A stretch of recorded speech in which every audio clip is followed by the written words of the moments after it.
जरा इस वीडियो को देखो। भाई क्यों जाओ यार बाहर, ये क्या कर रहे हो भाई?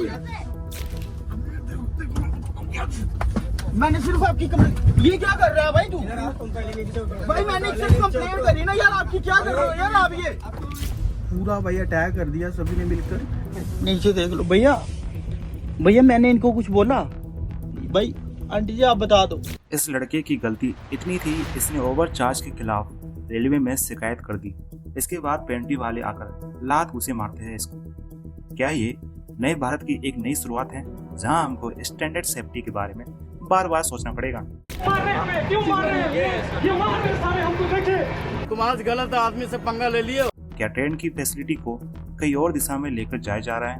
खाने में आपको कीड़े मकोड़े मिलना कोई नई बात नहीं है।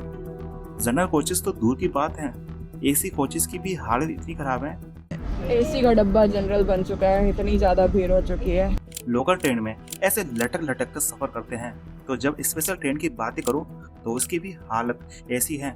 स्टैम्पेड, ओवरक्राउडेड और ब्लैक टिकटिंग, और हर हफ्ते एक नई ट्रेजेडी हो जाती है। और अब नए भारत के युग में आपको ट्रेन में एटीएम लगे हुए दिख जाएंगे, क्योंकि अब हमारे रेल मिनिस्टर ने एक नई स्कीम लगाई है कि लोग अब ट्रेन के अंदर पैसे निकालने जाएंगे। एक स्पेसिफिक जगह है एटीएम की लॉबी की, एक बैंक ऑफ महाराष्ट्र का एटीएम है। पैसेंजर के सामने बोगी है, एसी बोगी है, यहाँ से पैसेंजर आके आसानी से यहाँ से कैश विड्रॉ कर सकते हैं। नमस्ते दोस्तों, आज हम बात करने जा रहे हैं इंडियन रेलवेज के बारे में, जो दुनिया का छठा सबसे बड़ा रेलवे नेटवर्क है। इसके पास 68,000 किलोमीटर से ज्यादा ट्रैक है और 7,000 से अधिक स्टेशन है, और हर साल करीब 800 करोड़ लोग इसमें सफर करते हैं, जो इसे भारत की एक लाइफलाइन बनाती है। लेकिन क्या आपको ये भी पता है कि इंडियन रेलवेज दुनिया की उन गिनी चुनी संस्थाओं में से एक है जो सबसे ज्यादा घाटा उठाती है? साल 2021 से 22 में इंडियन रेलवे को करीब 68,000 करोड़ रुपए का नुकसान तक हुआ, खासतौर पर पैसेंजर ट्रेनों से। वही दूसरी ओर मालगाड़ियां यानी कि फ्रेट ट्रेन लगातार फायदे में चल रही हैं। तो सवाल ये उठता है, अगर इंडियन रेलवेज की पूरी तरह निजी हाथों में सौंप दिया जाए तो क्या होगा? क्या रेल का किराया बढ़ जाएगा? क्या हर गांव तक रेल पहुंच जाएगी? और सबसे महत्वपूर्ण, क्या इससे देश को फायदा होगा या फिर भारी नुकसान? आज के इस वीडियो में हम यही जानेंगे कि इंडियन रेलवे अब तक पूरी तरह प्राइवेट क्यों नहीं हुई, इसके पीछे की राजनीति क्या है, पब्लिक प्राइवेट पार्टनरशिप यानी कि PPP मॉडल का क्या रोल है, और ये मॉडल भारत के लिए कितना कारगर साबित हो जाएगा। साथ ही हम बात करेंगे बुलेट ट्रेन और वंदे भारत जैसी हाई स्पीड रेल परियोजना के बारे में, जो भारतीय रेलवे को बदलने की दिशा में बड़ा कदम मानी जा रही है। तो चलिए शुरू करते हैं इस वीडियो को।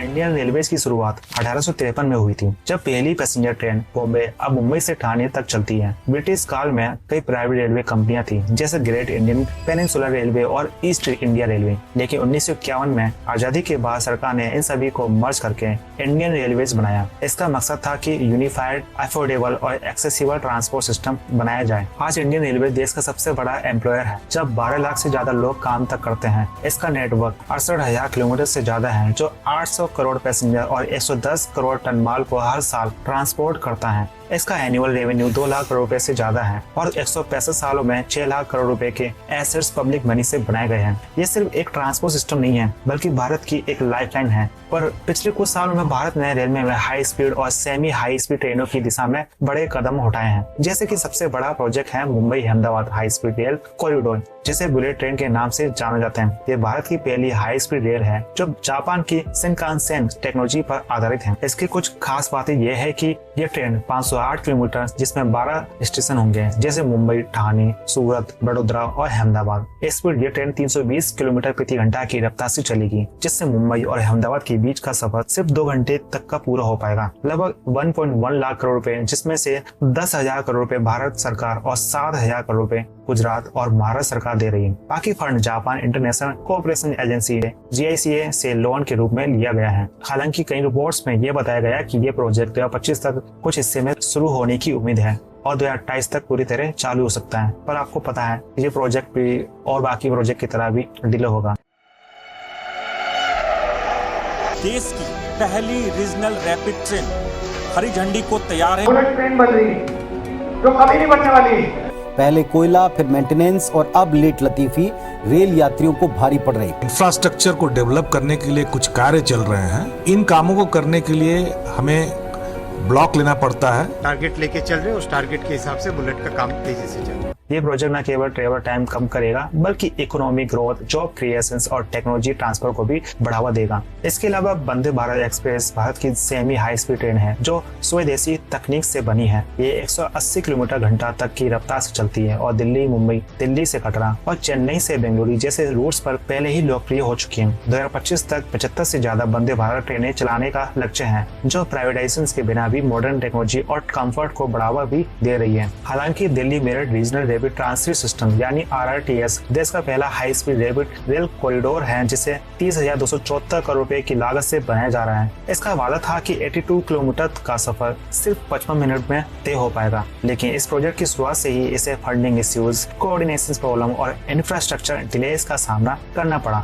2023 में सुप्रीम कोर्ट को दिल्ली सरकार को मजबूरन आदेश देना पड़ा कि वो 415 करोड़ की बकाया राशि तुरंत दे, वरना विज्ञापन बजट जब्त कर लिया जाएगा। आज भी कई जगहों पर स्टेशन बने हैं लेकिन बेसिक कनेक्टिविटी जैसे फुट ओवरब्रिज और फीडर ट्रांसपोर्ट अधूरे हैं। शुरुआत में RRTS में रोजाना केवल 3,000 लोग यात्रा कर रहे थे, लेकिन 2025 तक यह आंकड़ा बढ़कर 35 से 40,000 हो चुका है। ये प्रोजेक्ट एक मिसाल है कि कैसे अगर सरकार का समय पर फंडिंग न दे, डिपार्टमेंट्स आपस में सिंक भी ना हो और लोकल कनेक्टिविटी का ध्यान न रखा जाए तो करोड़ों के मेगा प्रोजेक्ट भी ग्राउंड लेवल पर स्ट्रगल करते हुए नजर आएंगे। ऐसा आपने हर शहरों में देखा गया होगा, जैसे कि अहमदाबाद की मेट्रो ट्रेन, जयपुर की मेट्रो ट्रेन, ये सक्सेस नहीं हो पाई है और यहाँ ये ट्रेन बनकर चल रही है। हालांकि सरकार अपने रीजनल प्रॉफिट के चक्कर में मेट्रो प्रोजेक्ट बनाने लग जाती है, बट छोटे छोटे शहरों में ये मेट्रो चलाना बहुत ही मुश्किल होता है और मेट्रो चलाना और इसका मेंटेनेंस करना बहुत ज्यादा अलग दूर की बात है। तो खैर मैं उसके बारे में नहीं जानना चाह रहा, उसकी डिटेल्स में वीडियो मैं जरूर लाऊंगा और वो टॉपिक एक बहुत बड़ा है। तो 2019 में सरकार ने 150 पैसेंजर ट्रेनों को प्राइवेट कंपनियों को देने का प्लान भी बनाया। इस प्लान के तहत करीब 30,000 करोड़ रुपए के निवेश की उम्मीद थी,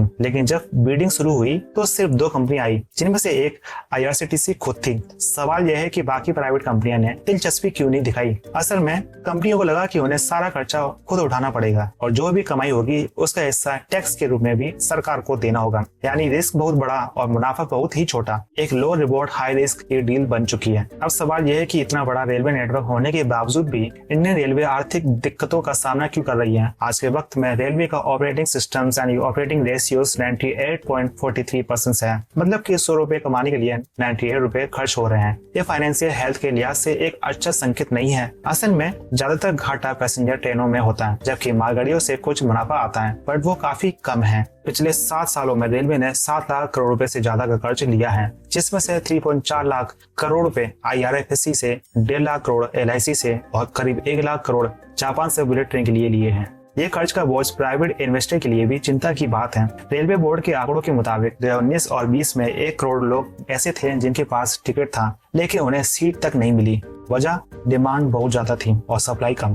त्योहारों और छुट्टियों के वक्त ये हालात और भी बदतर हो जाते हैं। प्राइवेट कंपनियों के आने से कैपेसिटी बढ़ सकती है और ज्यादा लोग यात्रा भी कर सकेंगे। प्राइवेटाइजेशन का एक और मकसद है यात्री अनुभव को बेहतर बनाना, यानी ट्रेनें इतनी साफ, समय पर और आरामदायक हो कि लोग फ्लाइट या AC बस छोड़कर ट्रेन को प्राथमिकता दें। खाना हो या टाइमिंग हो या सफाई भी हो, ये सभी चीजें प्राइवेट कंपनियां बेहतर ढंग से मैनेज कर सकती हैं। साथ ही प्राइवेट इन्वेस्टमेंट से नई तकनीकी भी आएगी, जिससे ट्रेनें ज्यादा सुरक्षित और आरामदायक बनेगी और सबसे जरूरी बात, टाइम की बचत भी होगी। अगर ट्रेन समय पर चले तो लोग ज्यादा संतुष्ट होंगे, पैसा खर्च करने में भी परहेज नहीं करेंगे। लेकिन इसके नुकसान भी है। उदाहरण के तौर पर यूके ने 1990 में रेलवे को प्राइवेटाइज किया। शुरुआत में थोड़े सुधार देखने को मिले, लेकिन बाद में कई समस्या सामने आई। किराए लगातार बढ़ते गए, जिसमें आम यात्रियों पर बोझ बढ़ा। कई कंपनियों के आने से सर्विस में तालमेल की कमी हुई और यात्रियों को असुविधा भी हुई। 2000 में हुआ एडफील्ड रेल क्रैश, जिसमें कई लोगों की जान गई। उससे सेफ्टी पर सवाल उठे। आज भी यूके में रेल प्राइवेटाइजेशन पर विवाद चलता जा रहा है। अब जापान की बात करें तो वहाँ प्राइवेटाइजेशन का तरीका बिल्कुल अलग है और स्मार्ट था। उन्होंने पूरे नेशनल रेलवे को रीजनल कंपनियों में बांट दिया, जिससे जिम्मेदारी और ट्रांसपेरेंट बढ़ गई। उन्होंने प्राइवेटाइजेशन को धीरे धीरे लागू किया, स्टेप बाय स्टेप। पहले मजबूत नींव बनाई, फिर उस पर सिस्टम खड़ा किया। संचालन प्राइवेट कंपनियों को दिया गया, लेकिन कंट्रोल और निगरानी सरकार के हाथों में ही रही। इसका नतीजा ये हुआ कि जापान की रेलवे ने न केवल एफिशिएंट हुई, बल्कि क्वालिटी भी सुधरी और पब्लिक इंटरेस्ट भी बन पाई। अब सवाल यह है, भारत में ये दोनों मॉडल क्यों नहीं सफल हो पा रहे हैं। सबसे बड़ी चुनौती है भारतीय रेलवे का स्केल ट्रैक। यहाँ का नेटवर्क इतना बड़ा है कि मेंटेनेंस और संचालन में बहुत खर्च आता है। खासतौर से गांव और दूर दराज इलाकों में सरकार 30 से 50 रुपए में 500 किलोमीटर तक सफर करवाती है, जो प्राइवेट कंपनियों के लिए मुमकिन नहीं होगा। इससे टिकट महंगे हो जाएंगे और सरकार का किराया कंट्रोल करने का अधिकार भी कम हो जाएगा। आज भी 60% रूट घाटे में चल रहे हैं। प्राइवेट कंपनियां सिर्फ मुनाफे वाले रूट ही ऑपरेट करेंगी, जिससे ग्रामीण इलाकों की कनेक्टिविटी पूरी तरह प्रभावित होगी। जबकि रेलवे का मकसद है हर इंसान को एफोर्डेबल और एक्सेसिबल ट्रेवल कर पाए। रेलवे मंत्रालय के मुताबिक सरकार हर साल 200 करोड़ की सब्सिडी देती है, जो किराए में एडजस्ट की जाती है। ये सब्सिडी प्राइवेट कंपनियां भी कभी नहीं देंगी। अब बात करें दूसरे ट्रांसपोर्ट सेक्टर्स की, तो वहाँ से भी हमें सबक ही लेना चाहिए। एयरपोर्ट प्राइवेटाइजेशन के बाद पार्किंग और हैंडलिंग चार्ज, जिससे फ्लाइट ऑपरेटर्स की लागत बढ़ी और एयर फेयर बहुत महंगी हो गई। आज इंडिगो जैसी कंपनियां हर क्वार्टर में 4000 करोड़ से ज्यादा का मुनाफा कमाती हैं, लेकिन आम आदमी के लिए उन्होंने अफोर्ड करना मुश्किल ही कर दिया गया है। दिल्ली मेट्रो का उदाहरण भी ले लो। एक एक्सप्रेस लाइन को पहले रिलायंस इंफ्रास्ट्रक्चर चला रही थी,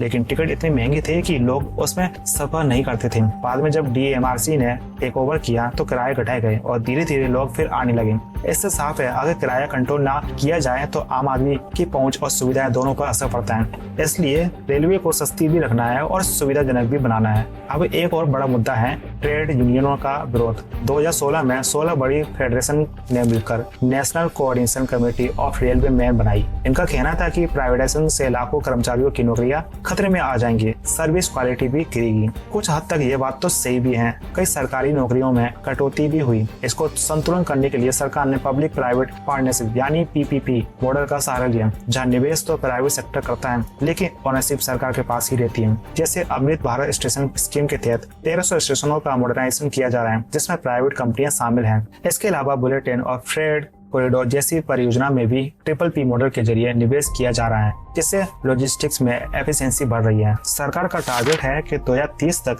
रेलवे में 50 लाख करोड़ रुपए का निवेश हो, जिसमें PPP मॉडल की बड़ी भूमिका होगी। रेलवे मंत्री ने साफ कहा है कि इंडियन रेलवे पूरी तरह प्राइवेट नहीं होगी, क्योंकि ये हर भारतीय की संपत्ति है। नीति आयोग का मानना है कि प्राइवेटाइजेशन से कंपटीशन आएगा और सर्विस बेहतर होगी, लेकिन CAG रिपोर्ट ने भी ये भी बताया कि रेलवे ने कई प्रोजेक्ट्स में पारदर्शिता और जवाबदेही की अनदेखी की है।